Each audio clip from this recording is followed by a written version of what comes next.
So, in the wake of the terrible murder of Charlie Kirk, I was struck by this tweet by Barry Weiss. And Barry Weiss writes, whether you agree with him or not is completely, utterly, totally beside the point. We won't do it.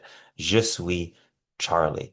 That's a kind of reference to the newspaper Charlie Hebdo, the French newspaper, that where there were these terrible murders 10 years ago by people supposedly upset by the kind of the cartoons that the newspaper was doing of the Prophet Muhammad. And Barry Weiss, as I understand it, is suggesting here that there's something wrong with saying in the wake of Charlie Kirk's murder that you think that some of his political views were reprehensible, that somehow that detracts from your opposition to his murder.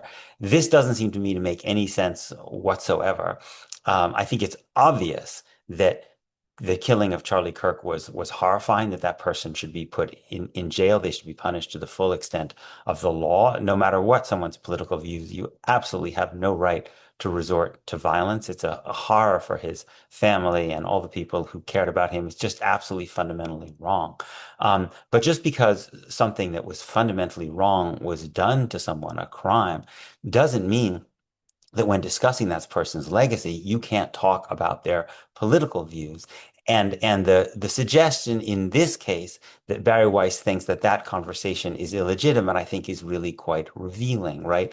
About what she actually thinks about Charlie Kirk. Because let's imagine, God forbid, that Rashida Tlaib were assassinated or Zoran Mamdani were assassinated. I think it's really hard to imagine that Barry Weiss would be tweeting, je suis Rashida, je suis Zoran. Of course, she wouldn't. She would say that the murders were wrong, but she would not think it was illegitimate in any way to talk about the fact that their political views in her mind were ones that she fundamentally opposed, right? Or let's, to take a different side of the ideological spectrum, let's think about the assassination many years ago of the racist Israeli politician Meir Kahane, who was assassinated, right? And that was wrong. He should not have been assassinated. That was a crime, right? But I think I would hope no one would have responded to that by saying "Je suis Meir," right? As if to say I'm going to embrace everything about Meir Kahane because simply because he was killed, right? You should be able to say it's wrong that he was killed. That person should be prosecuted under the law,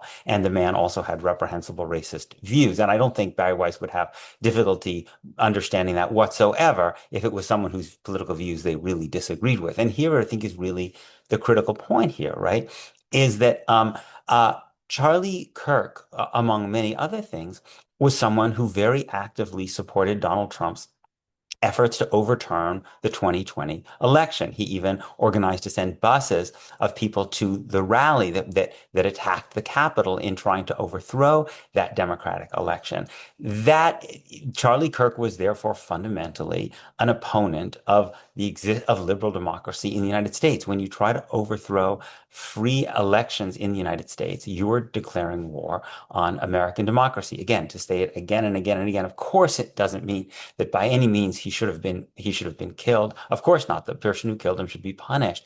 But the point is that what Barry Weiss is really saying when she says "Je suis Charlie" is she's saying that she doesn't really think that's important. She doesn't think there's anything about what Charlie Kirk believed that's actually really bothers her. And this reflects, I think, a really chilling and fundamental shift. There was a time when Barry Weiss and many other people like Barry Weiss in the kind of political center, people who came out of the kind of, kind of center right, the kind of, we might think it was never Trump conservative, recognized that Donald Trump was fundamentally, and people who supported him were fundamentally their ideological antagonists, no matter what they might have agreed upon, because they were threatening liberal democracy in the United States. And now you have Barry Weiss, and she's not the only one, but she's, I think, one of the most significant of these people, who said a few years ago that she's gotten over her Trump derangement syndrome, right? Why? Because she said that she was impressed during his first term by his policies in the Middle East, and she thought the economy was good.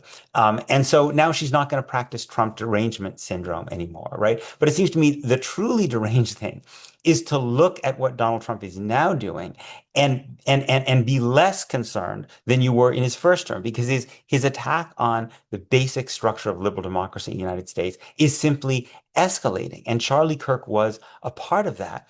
And to say "Je suis Charlie" is essentially to say you don't think that's really important. It's not important enough to be willing to speak about in assessing the legacy of Charlie Kirk. And I think this is really part of what's so fundamentally terrifying about this moment is we have so many people in positions who once had, in positions of real authority now, who at one point were willing to say that even though they might agree with Donald Trump on certain things, they might have right-leaning ideas on certain things, that he was fundamentally illegitimate because he fundamentally did not respect the rules of the American democratic system as exhibited on January 2021, and in so many ways since, right? Even to this day, he's talking about how basically mail-in ballots are not legitimate, that's rigged, that he's kind of laying the groundwork potentially for not respecting the results of the midterm elections in 2026. And you have people like Barry Weiss who are essentially saying that that's no longer important to them